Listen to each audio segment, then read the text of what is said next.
પહેલા તો જાગૃત થાય, બાળકો પહેલા એમની માતાઓ જાગૃત થાય અને બૌદ્ધ ધર્મનો અંગીકાર કરે, બૌદ્ધ ધર્મ શું છે તે જાણે। બૌદ્ધ ધર્મ છે એ આખો સાયન્સ બેઝ ધર્મ છે, એ ક્યારેય કોઈ પાખંડવાદને કે કોઈ ચમત્કારને માનતો નથી મારા વાંચ્યા મુજબ। તો જો બાળકો આ બધું વાંચશે, આ બધું શીખશે તો ઓટોમેટિક એમનામાં શિક્ષણનું મહત્વ વધવાનું છે। જે શાંતિ, મૈત્રી અને કરુણાનો જે સંદેશ આપ્યો હતો, સુરેન્દ્રનગરમાં પ્રવીણભાઈ વેગડા સાહેબે આજ રોજ તેમના ઘરે સંઘને બોલાવી અને ભોજન દાન આપ્યું હતું। તો આ બહુ મોટી વાત કહેવાય કે સંઘદાન મોટામાં મોટું દાન છે। તથાગત બુદ્ધે જે 10 પારમિતાઓ આપી છે, તો આપણે પ્રવીણભાઈ વેગડા સાહેબ તથા તેમના અર્ધાંગીની દીપિકાબેન સાથે આપણે વાતચીત કરશું।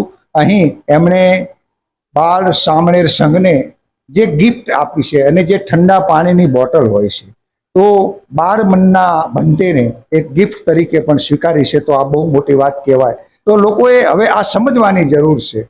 એક આનંદનો દિવસ છે, ઉમંગ હોય, આપના ઘરે સંઘ આવ્યો છે, સંઘદાન કર્યું છે, તો આજે તમને કેવું લાગે છે અને શું સંદેશ રહેશે તમારો? નમો બુદ્ધાય। મારા બૌદ્ધ ધર્મના પુસ્તકો વાંચ્યા મુજબ મેં તેમાં એવું વાંચેલું છે કે બૌદ્ધ ધર્મમાં ભોજનદાનનું વિશેષ મહત્વ છે અને તેમાંય બાળકોને ભોજન આપવું એટલે કે બટુક ભોજનનું વિશેષ મહત્વ છે। આપણા બૌદ્ધ ધર્મમાં એ વાત છે એ બહુ સારી રીતે સૂચવાયેલી છે। એટલે મને ઘણા સમયથી ઈચ્છા હતી, ગયા વર્ષે પણ મારી ઈચ્છા હતી કે હું બાળકોને આવી રીતે ભોજન દાન આપું। સંજોગવશાત મારી આ ઈચ્છા પૂરી ન થઈ, પણ આ વખતે મને એવું લાગ્યું કે ભગવાન બુદ્ધની મારા ઉપર કૃપા થઈ છે અને બધા એવા સંજોગો રચાયા અને એવી અનુકૂળતા ઊભી થઈ છે કે આજનો આ શુભ દિવસ, સંકટ ચતુર્થીનો સુંદર દિવસ છે। આજે મેં ઉપવાસ રાખેલ છે અને મને એવી ઓચિંતી જેવી તક મળી ગઈ છે કે હું બાળકોને આજે ભોજનદાન આપી શકી છું। એના માટે હું ખૂબ જ ધન્યતા અનુભવું છું અને હું ભગવાન બુદ્ધને એવી પ્રાર્થના કરીશ કે મને ફરી આવી તક આપે, જેથી કરીને હું બાળકોને ભોજનદાન આપું અને હું ધન્યતા અનુભવું। આજે મને એ બાબતનો ખૂબ જ આનંદ થયો છે। ખૂબ ખૂબ સાધુવાદ। આજે જે તક મળી છે કે બાબા સાહેબ આંબેડકરે કહ્યું હતું કે હું જે તે સમાજની પ્રગતિનું આંકલન એ વાત ઉપરથી કરું છું, એ સમાજની મહિલાઓએ કેટલી ક્રાંતિ કરી છે, કેટલી પ્રગતિ કરી છે। સબ પાપ સકરણમ કુશલસ્સો ઉપસંપદા સચિત પરિયોદપનમ યેતમ બુદ્ધાન શાસનમ।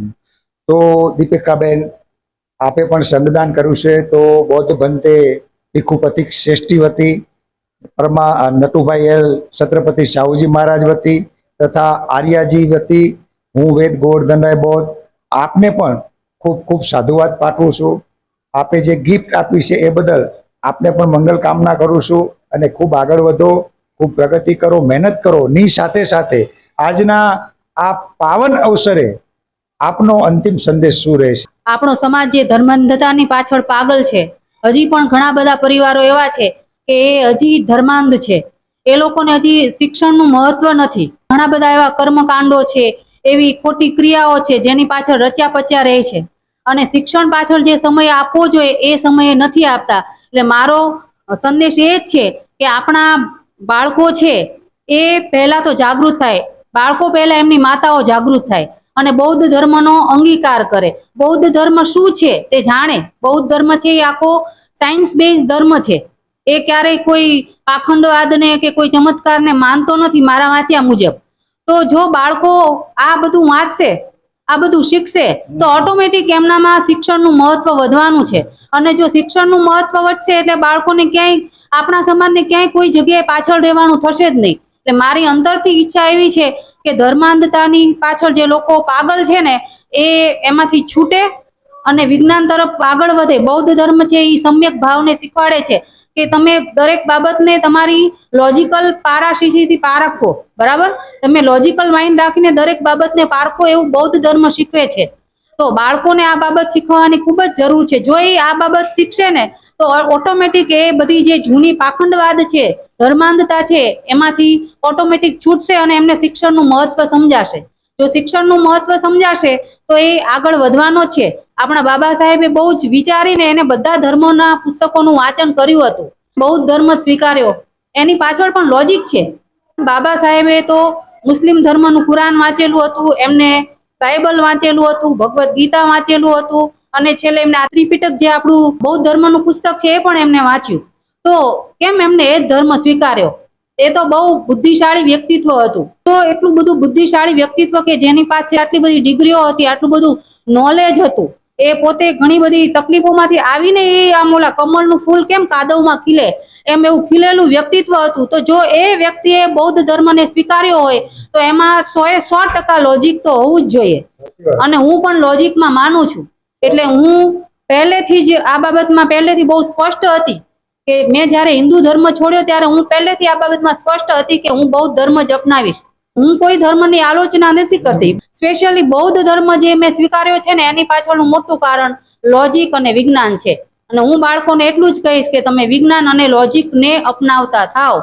વિજ્ઞાન ને લોજિકને અપનાવશો, શિક્ષણ મેળવશો તો તમે આગળ વધી શકશો. તમે આગળ વધશો, તમે તમારો પહેલા વિકાસ કરશો તો તમે તમારી આવનારી પેઢીનો વિકાસ કરી શકશો.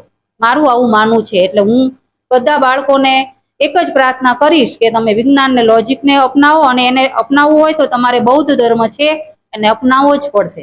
અને મેં તો બૌદ્ધ ધર્મ અપનાવી લીધો છે, અને મારા ઘરમાં મેં એવો સંકલ્પ લીધો છે કે હવે પછી જે કોઈ આવી સામાજિક કોઈ પણ કાર્યો કરવાના થશે તો હું સ્પષ્ટપણે કહું છું કે હું એ બધા જ સામાજિક કાર્યો છે એ બૌદ્ધ વિધિથી જ કરવા માંગીશ.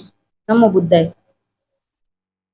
ખૂબ સરસ વાત કરી. એક મહિલા, તમે જુઓ દીપિકાબેન શું વાત કરે છે, કેવી રીતે બાળ સંસ્કારની એમણે વાત કરી. અને આજે એમને તક મળી છે, એમને બાળકોને ગિફ્ટ પણ આપી છે, અને એમણે કહ્યું કે આવતા પ્રસંગોમાં અમે બૌદ્ધ પરંપરા મુજબ અમે એક મંગલ કાર્યો કરશું. તો આ બહુ મોટી વાત કહેવાય. તો આજ રોજ અહીં જે સંઘ આવી અને ભોજનદાન આપ્યું, અહીં સમય આપ્યો એ બદલ ધન્યવાદ. ખૂબ ખૂબ સાધુવાદ, આભાર.